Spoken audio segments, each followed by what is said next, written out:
Woo! What is going on, y'all? It's your boy RickyMoto. Welcome back to yet another video. So I just wanted to make this short little update video just talking about what's going on with the M4. So if you guys seen my review video of this where I kind of just go through all the mods and whatnot, I did mention at the end of the video that I will be actually selling this car, and it's super sad because this was my ultimate dream car ever since high school. You know, I've always wanted the M4, specifically this chassis, the F82. And this is also the competition model, which is something that I wanted as well. Exactly my dream car, you know, spec the way I always wanted it to be. So just the interior, as you can see, is all dirty and stuff over there, but it's like this white color on the interior with the cutouts for the competition package. So yeah, this is literally exactly what I wanted for years, and I finally accomplished it, and I bought the car, and it's currently been about 2 years or close to 2 years of ownership. This is the last video that I'm shooting with it today before I start taking off all the modifications, like all the carbon fiber stuff. But in this video, I just wanted to quickly talk about why I am selling the M4. And it comes down to a couple of reasons. What I've noticed over the years is that striving for something that you want and, you know, pushing and working and hustling for something like this, the actual hustle to work towards this car tends to be more enjoyable than actually accomplishing it. And you know, and that concept applies to many things in life. There's a lot of times in life that we want something and we hustle towards it and we work towards it, but by the time we get that item that we've been wanting, it's not as exciting anymore. And that's exactly how I feel about the M4. Like, yes, I love this car. It's absolutely amazing. I love the way it drives. I love the performance, the way it sounds, everything, the whole shebang. But I feel like the car just didn't really feel fun to me. I didn't really enjoy it over the years. I feel like it just wasn't as exciting as I thought it was. You know, it's a very fun car to drive for the most part. You know, I absolutely love it. Oh, I think I'm getting kicked out. What happened? Oh, I didn't know that. I'll leave then. Well, looks like I'm getting kicked out. So we're gonna get out of here. This is an abandoned parking lot, so I kind of figured something would go wrong. But yeah, to continue what I'm saying, I feel like it was more so a headache to drive this thing than it was enjoyable. You know, this is a very sport type of car, you know, so you have really stiff suspension. It's not really comfortable to drive. It's also extremely low.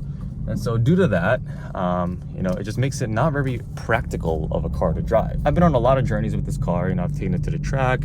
I've taken it on a road trip before. A lot of the times that I'm driving this car, it actually feels more of a nuisance than it is enjoyable. Based on the circumstance that I live in, it just makes this car not really drivable. You know, living in New York with the extreme potholes, this car is literally 2 inches off the ground. And it kind of does go into the finances as well, which I want to talk about. So this car is very expensive to just keep. You know what I'm saying? So it is financed. I still haven't paid off the loan. The payments are, I want to say, not crazy. You know, I'm managing it. It's actually the lowest payment that I have compared to every other car that I own. Just to give you some ballpark numbers, this car monthly was like $688, which is not that crazy. The insurance, I have full coverage on here, which is $150 a month. So just based on that alone, it's really not crazy. But when it comes to just the maintenance costs and the overall running costs, is just astronomical. So for the most part, I never had any major issues with this car. It's been very reliable for the most part, and that's also because of the fact that I never drive this thing. And I got it with around 40,000 miles on it, and this is my current mileage, 46,404. And the reason why I never really drive it is because of the fact that it's just not, you know, practical to drive. It's just a headache. And on top of that, I'm always worried that something is gonna break. And if something does break, it's gonna cost a fortune, which I'm not willing to do right now. I'm very fortunate to be in a position in my life where I'm, you know, very young. I'm 24 years old, yet I can drive or own multiple luxury cars. But when it comes to something breaking and having to pay to fix it, that is the part where it's kind of stretching my limits. Like I said, nothing really went wrong with the car just yet, but things are gonna happen sooner than later. This car is currently tuned, and I already blew out my spark plugs, frying them out, so I had to swap those out. Luckily, that wasn't too expensive. I got new coils and new spark plugs. Some parts were like $200 to $300. But the next thing is like my differential right now in the back is slowly leaking. My brakes are going soon as well. So that's what, like, 2 parts of $2,500 for the M brakes on here. Also, I had never got my crank hub done on this car, which that's a $4,000 service. You know, like, there's just so many things that are coming up, and I'm gonna have to spend nearly $10K just up front for just maintenance alone. And that's just those parts alone. You know, like, there's other stuff that can potentially go wrong with this car. So I always felt anxiety driving this car. I always felt like if something goes wrong, I'm burning a hole through my wallet.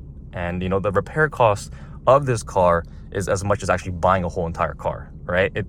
You kind of have to pay to play. And more of the story is, like, this car is honestly just too expensive for me to own that it kind of outweighs the fun aspect. And that's like one of the biggest reasons as to why I'm going to be getting rid of it. It's just too much of a headache to maintain in terms of cost, but also just the anxiety of driving it knowing that something's going to go wrong at some point. And the whole purpose of getting this car in the first place was to actually enjoy it and take it out on the weekends. You know, I already have a daily, so I'm not using this as a daily. I just started to feel like on the weekends when it comes, I still don't even want to take it out. You know, and just the fact that I have that gut feeling just makes me like, what's the point of having this car? Because I'm making payments on it, I'm paying to keep it running, and then I don't even use it. You know, it's like it's not something that I look forward to driving. It's kind of unfortunate, right, being my dream car. And I gotta say, like, letting go of this car was a very difficult process. I considered it for a long time now. I've been thinking about getting rid of it for, I want to say 6 months, but I haven't made the final decision until now. I kept making excuses and trying to find reasons to keep it, but it just always seemed like the cons outweighed the pros. And all that, you know, to conclude saying like, this car is not a bad car. It's an amazing car. And I would definitely love to own one of these again one day. I just don't feel like in terms of the current situation that I'm in my life,